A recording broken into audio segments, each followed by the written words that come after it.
I'm having You some right? problems with my pants. You got a camel toe going on, mate. Yeah. Ooh. Couple. One at the front end, one at the back. Oh, no. sorry. I didn't feel like it. Didn't feel. Now I feel like it. Have you ever woken up in the morning with the full intention of going exercising and then just being like, nah, I don't really feel like it. Like, I just want to hang out at home today, or I've got all these jobs to do, and that's like an hour where I can't do my jobs. I just don't really feel like it, so I'm not going to do it. I'd be like, No, I usually just do it. Do you? Yeah. What about washing your hair? No. Do you ever feel like washing your hair? Like, you've got the stank going on and it's oily and it's knotty and but you just don't feel like washing your hair, so you don't. It's dry shampoo, baby. We've brought that up a few times, haven't we? Mm-hmm. So, yeah, no, I What about shagging the husband? Do you feel like that all the time? Oh, you sexual goddess, you guys! I'm sure that he some might be people watching don't because he definitely would watch this. feel like it. You have to wait until you feel like you want to do these things. I was gonna stay sober on the weekend. But then I didn't feel like that either. So instead we drank. For which 5 minutes were you going to be sober? Beg your pardon. I'm health conscious.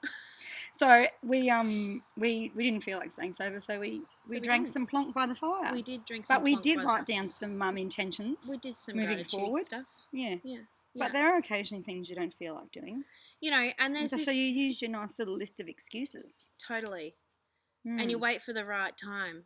And really, there's not a right time. If you've decided you're going to do something, you just do it. No excuses. Hey, and if you find, what I've found, right, is like exercise and me, we're not like you in exercise. And I have to just be consistent. Like, I don't miss it. I don't crave it. Oh, I'm a psychopath if I miss my exercise. Yeah. But what I found is if I treat the things that, don't necessarily bring me a ridiculous amount of joy, if I do them first, then it's like, and it's done. And usually those things put me into a really beautiful state and I feel really good and proud about actually committing and doing it.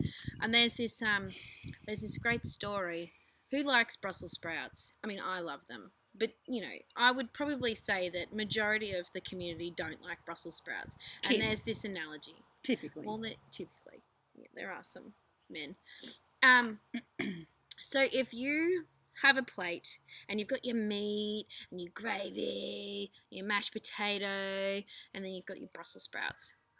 And typically, if you don't like Brussels sprouts, you're going to eat your meat and your potatoes and your gravy all first, and you're going to eat it, and it's going to be so good, and then, like, the whole time you're eating all that delicious stuff, you've still got the Brussels sprouts waiting.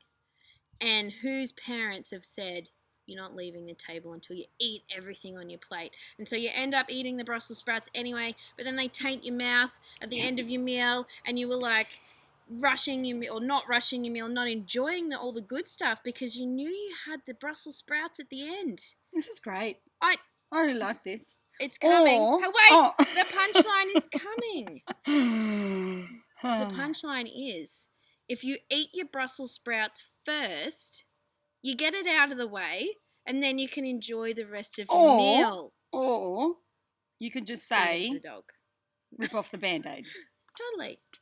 That's a short version of that story. I like a good metaphor. Rip off the Band-Aid, do your exercise, mop the floor, do the work you don't want to do, make the calls you don't feel like doing, do all the scary shit, do it first, get it done, then you can kind of move on with life. And feel good. But yeah, so you're going to go have sex with your husband now? Oh, he's not home. Oh. He'll be home soon.